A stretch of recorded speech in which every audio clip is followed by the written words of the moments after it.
পরিচারিকা কি বলছেন আমরা একবার শুনে নেব। রান্না করি এখানে ঢুকতে পারে এরকম? না না না না না কোনো পরিচয়পত্র দেওয়া আছে? হ্যাঁ সব দেওয়া আছে, সব আইএম এর কোন একটা পরিচয়পত্র? হ্যাঁ আছে আছে, সেটা দেখি আপনাকে। হ্যাঁ হ্যাঁ। আচ্ছা কোনো ভিজিটর আপনার সঙ্গে যদি কেউ আসে তার ক্ষেত্রে কি তাকে ওর নাম লিখতে হবে এখানে।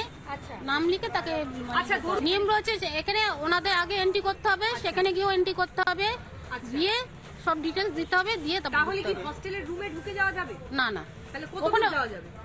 ওইখানে সিকিউরিটি গার্ডের সঙ্গে কথা বলতে হবে, তারপরে ঢুকতে দেবে। এখানে চেকিং করার পর আবার হ্যাঁ হ্যাঁ হ্যাঁ, ওখানে কি রুমে ঢোকা যাবে? মানে নাম দিয়ে দিলে রুমে চলে যাওয়া যাবে? তা বলতে পারবো। জোকার সরকারি ম্যানেজমেন্ট কলেজ, সেখানেও এক তরুণী নির্যাতিতা হলেন। দিকে দিকে কসবা কাণ্ডের ছায়া। কিভাবে পুলিশ চুপ করে থাকতে পারে? পুলিশ কি কোনো ব্যবস্থা নিয়েছে জানার চেষ্টা করব। আমাদের সঙ্গে হরিদেবপুর থানার থেকে রয়েছেন আমাদের প্রতিনিধি বিট্টু। পুলিশ কি ব্যবস্থা নিয়েছে এক্ষেত্রে?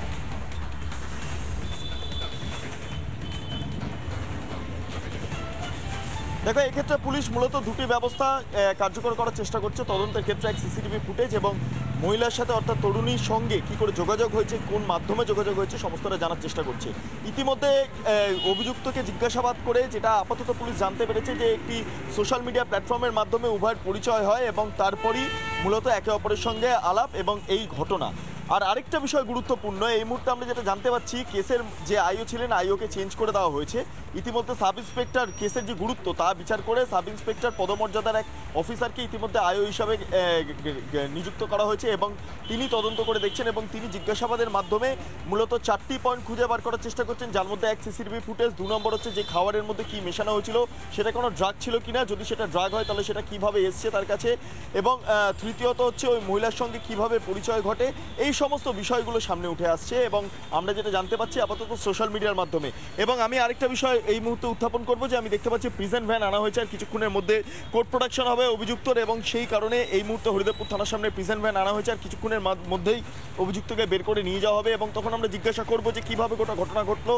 এবং আমরা যেটা জানতে পারছি অভিযুক্ত ইতিমধ্যে থানাতে বলেছেন বা অফিসারদের জানিয়েছেন, তদন্তকারী অফিসারদের, যে এই ধরনের ধর্ষণের ঘটনা কোনো ঘটেইনি। যদিও তরুণীর অভিযোগের ভিত্তিতে ইতিমধ্যে যে গোপন জবানবন্দির প্রক্রিয়া সেটাও আপাতত গৃহীত হয়েছে, অর্থাৎ সবটা মিলিয়ে আইনি পদ্ধতি, তার পাশাপাশি তদন্ত প্রক্রিয়া সমস্তটা মিলিয়ে এই মুহূর্তে হরিদেবপুর থানার অভ্যন্তরেই রয়েছে অভিযুক্ত, এবং অভিযুক্তকে আর কিছুক্ষণের মধ্যেই কোর্টে প্রোডাকশন করা হবে এবং তার জন্য যে প্রিজেন্টমেন্ট সেটা ইতিমধ্যে আনা হয়েছে। সমর্থিত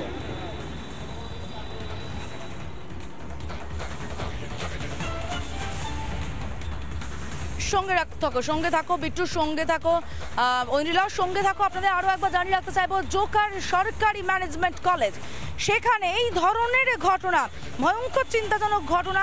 কারণ কলেজের মধ্যে গিয়ে যদি এই ধরনের ঘটনা ঘটানো হয় তাহলে সেখানে পড়াশোনাটা হয় কোথায়? নানা ধরনের কন্টেন্ট দেখার জন্য লাইক করুন, শেয়ার করুন আমাদের ফেসবুক পেজ, সাবস্ক্রাইব করুন আমাদের ইউটিউব চ্যানেল। পাশাপাশি অন্যান্য ব্রেকিং নিউজের জন্য অবশ্যই চোখ রাখুন রিপাবলিক বাংলায়।